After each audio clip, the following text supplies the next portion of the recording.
Welcome to the Learning Pines YouTube. We hope this video helps. You'll enable Linux to run Roblox. This is the only supported path on Chrome OS. First, open Settings and turn on Linux Beta under Developers. Once done, allocate at least 7 GB and confirm Chrome OS is updated to the latest stable channel so packages install cleanly. You should back up any important files before the conversion because enabling Linux creates a container. Make sure your Chromebook meets storage and CPU needs. This avoids installer errors later and ensures smoother gameplay. Now you'll install the Windows compatibility layer. Open the Linux terminal and update packages.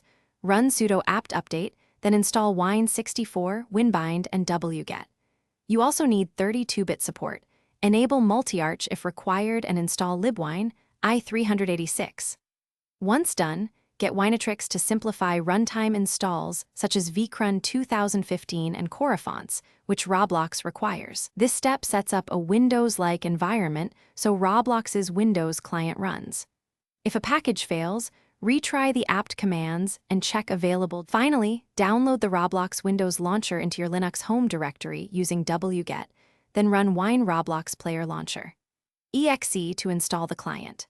Once installed, launch Roblox via Wine.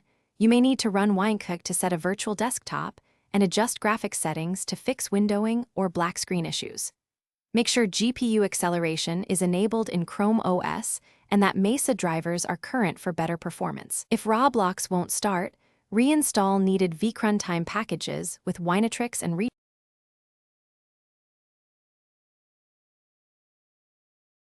Thanks for watching. Consider subscribing if we helped you.